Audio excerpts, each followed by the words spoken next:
Hello, Wake Up New Zealand, Sakey speaking. Well, if it waddles like a duck, it looks like a duck, it walks like a duck, and it talks like a duck, then it probably is a duck. So I'm calling out the Royal Commission of Inquiry into the Christchurch attacks. I've been researching the whole Commission's papers, which are available publicly. So, red flag number one, Tarrant felt very safe on his visit to Turkey, not just for a few days, but a Turkish official said for 45 days in 2016, when there were kidnappings, bombings, shootings, where the government had said, look, no more gatherings on public streets, where Sunni were being targeted by Shah Daesh, ISIL, where the government was being attacked, where tourist agencies said, Westerners, we are warning you, tourists, don't go to Turkey because you risk serious harm and death if you do so. That was a warning. In Germany, the German Tourist Bureau said that their tourism to Turkey was down 50% at that time. Yet Tarrant, well, he was comfortable enough and felt safe enough to spend 45 days there. That is obviously a big red flag. Flag number two, New Zealand Police, New Zealand Security for 2 decades prior to the Christchurch attack focused on ISIL, Daesh, Hamas, Islamic State as being a risk of attacks. That's what Five Eyes were looking at. John Keys and his government, Rebecca Kitteridge, in a speech to Parliament, preempted her concerns of New Zealand women leaving our country and going to be jihadi brides. 2014, Australian convert was alleged by his mum and dad, his mum a teacher, his father an ex-policeman, about the radical Islamic teaching in the Al Noor Mosque in Christchurch, but that has been totally denied. So one of these boys went off to fight in Yemen and got killed with another New Zealander who had gone over to fight for ISIL by an American drone, a missile. So, Stuff New Zealand reported on the 27th of July 2014, Kiwi lad's death by drone attack, and refers to the Christian Jones boys that converted to Islam.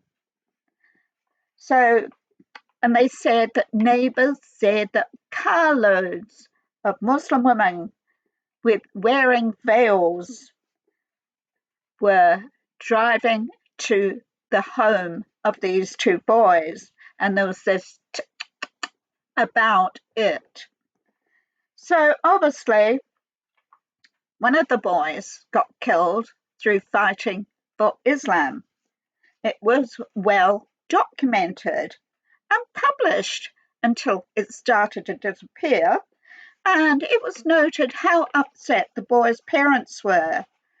So they said that about the publications at that time about the hotbed of radicalism around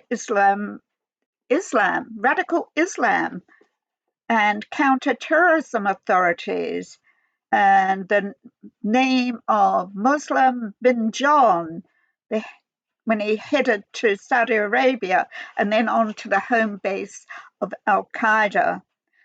So Daryl's death filtered through to his parents when he was killed in Yemen, fighting alongside Christopher Harvard, who was known as Muslim bin John. So there you have it. And they wouldn't be the only ones, because Stuff New Zealand reported about this recruiting, brainwashing process, and it was called a CRA conversion, radicalization, and activation of radicalizing young men and even women in other countries. So Nathan Jones and his friends set up a centre. This is the brother who got killed, to promote Salafism, a sect which follows strict Islam. So there you have it. Was in John Key, often referred to Al-Qaeda, and Stuff New Zealand, 27th of July, with their information about what was happening. Red flag number 3, inappropriate and uncalled references made in the Royal Commission into the Christchurch attacks that included iwi Maori talking about colonisation and white privilege. Where would that be appropriate in this inquiry? Red flag 4. Tarrant was reported as a lone attack, a lone entity. Daesh, ISIL, they promote and support lone actor attacks as one person having the information not shared with others. This was encouraged and embraced by Daesh. Remember, Tarrant spent 45 days in Turkey while Daesh was attacking Sunni and the government and Westerners. He was a lone actor. Red flag 5. Prior to the Christchurch attacks, New Zealand Security Agency and police confirmed New Zealand was on a very low security risk. If at all, their concerns and attention was on radical Islam. Red flag 6. There was little to zilch right-wing extremism, alt-right, white supremacy, other than by Maori News. Oh, aren't they funded by the government?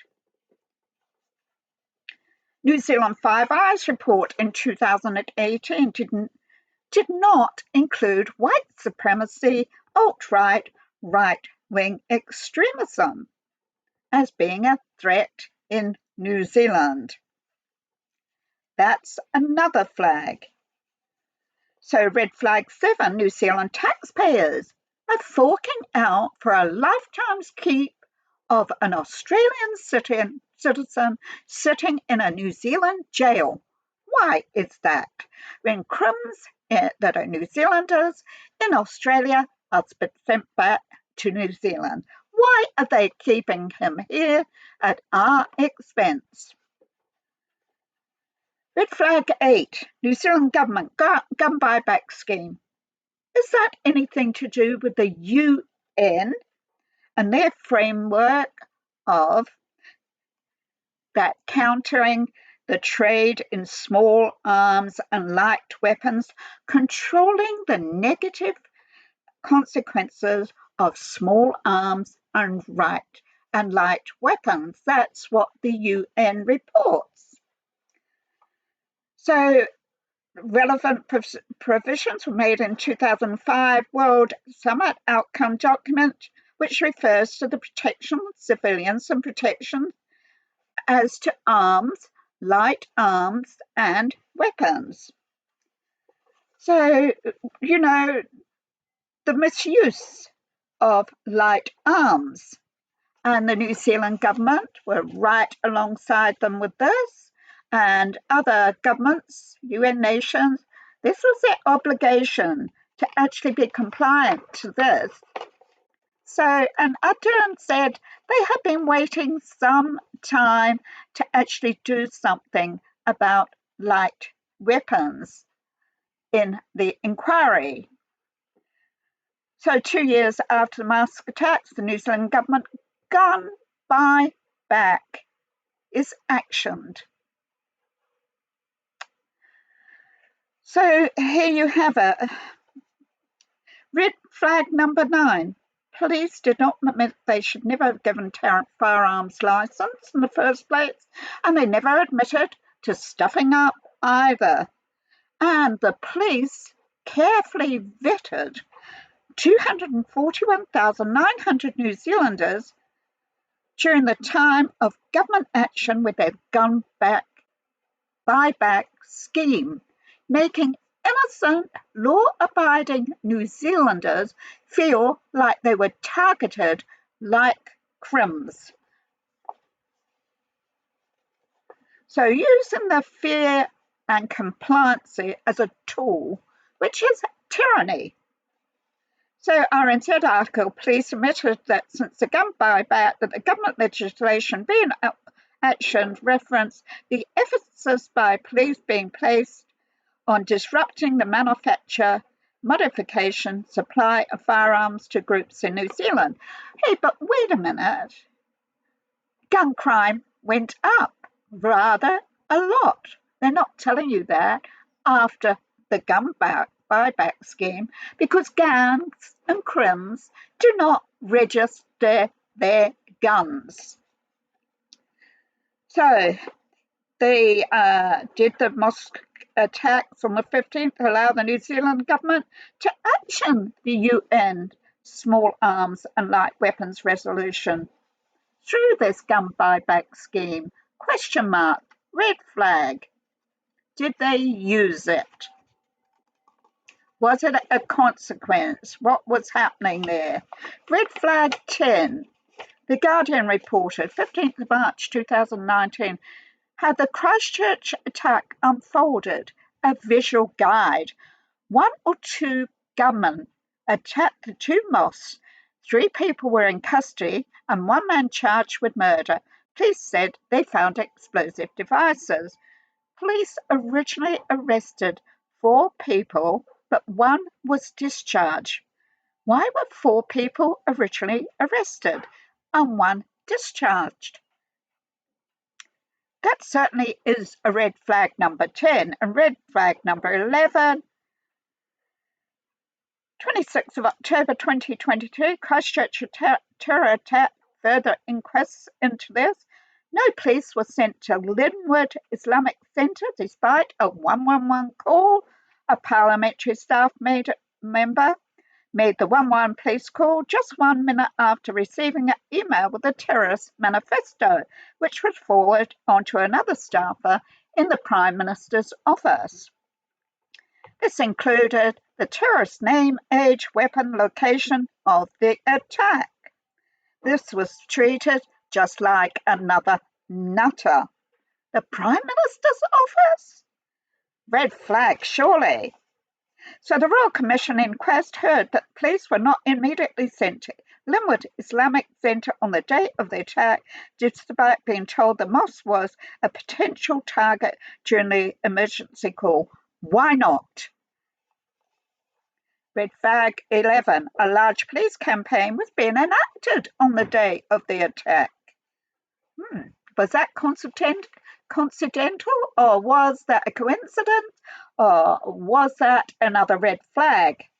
Red flag 12. The Christchurch call of action. Well, 17 minutes of live streaming of the horrific Christchurch attack was reported 4,000 times, as being removed. Hence, the catalyst for global action on targeting social media. But in other countries, you can go there, you can see it all. I have no interest in seeing it, don't want to see it. I would rather see what is happening in this inquest and actually analyse that. So 2 months after attack, Ardern and French Prime Minister Macron brought together heads of UN states, governments, leaders of tech sector to adopt the Christchurch call of action, which has happened every year since. But what do they talk about now in their address? They talk about inclusion, diversity, climate change. What is this all about? Big tech and government, public-private partnership, WEF, Macron, Trudeu, Ardern, global shapers, WEF, big tech, public-private partnership, people, planet, for huge amounts of profit. You have to wonder. That definitely is a red flag. So then we go on to red flag number 13. 14th of September 2022, Prime Minister's Cabinet Social Wellbeing Committee discussed the Prime Minister's Emergent Priorities Fund that was established in 2016 that is used only at the discretion of the Prime Minister to fund Jacinda Ardern's Special Envoy of the Christchurch Action Plan. So the people of New Zealand have no say in this, but the Prime Minister does, who announced to New Zealand and the world that Jacinda Ardern had resigned and she was going to be the special envoy to travel around the world on her Christchurch Action Call, and it was going to be funded. And the PM committed $917,000 from the fund to support a focus-driven research partnership.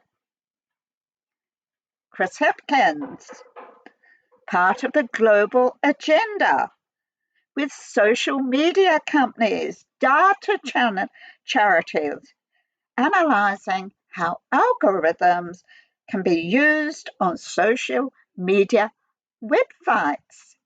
And Ardern was the first to introduce into the world an algorithm charter. So you have Twitter, Microsoft, a commission to the New Zealand government, and this is called Open Minded. This is the name of it, a public-private partnership.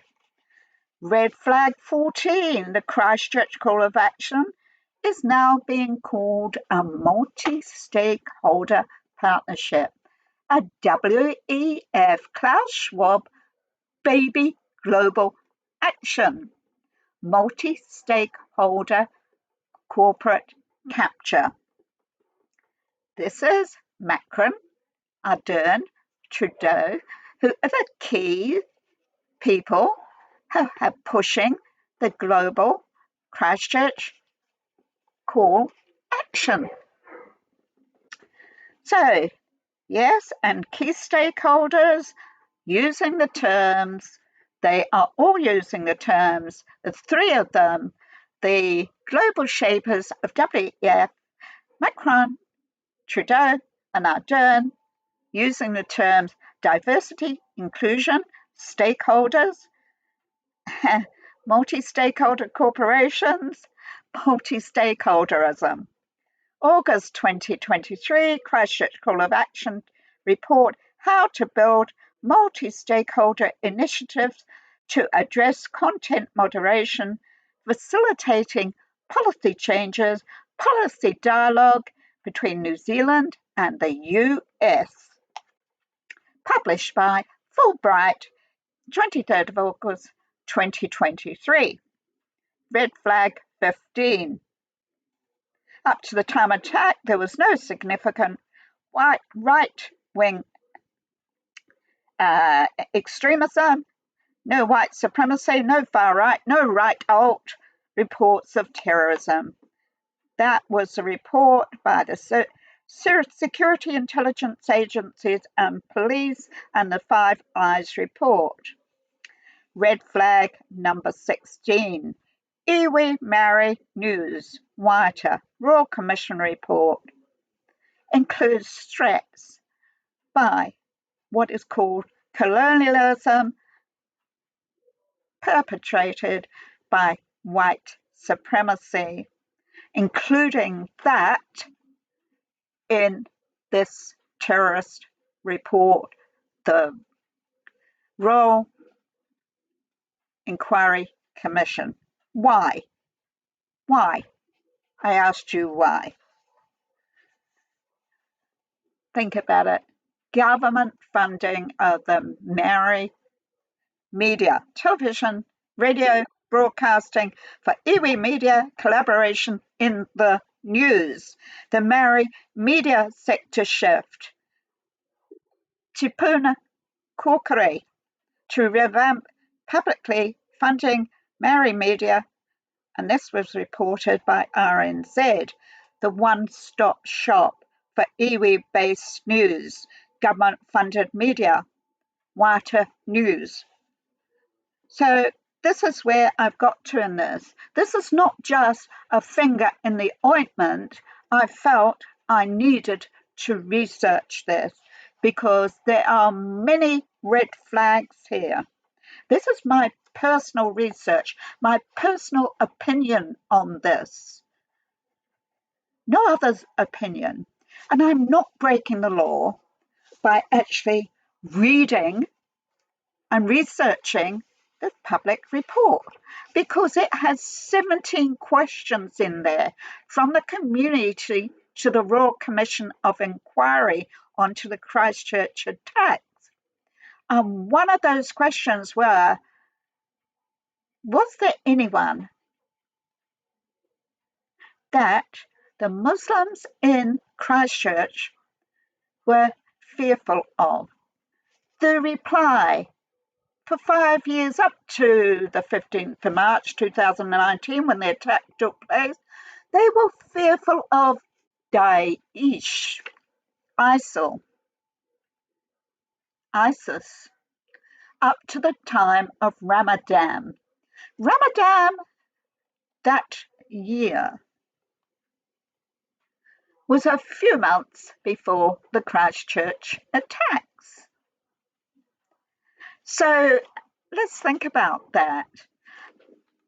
Tarrant had spent 45 days in Turkey at the time Daesh ISIL attacks were happening.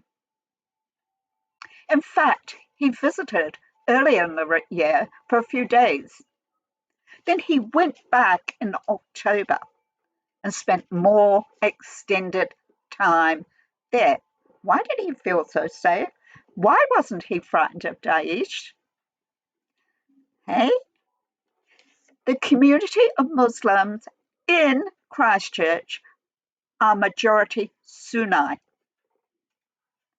Now ask yourself the question, do you also see the red flags that I see?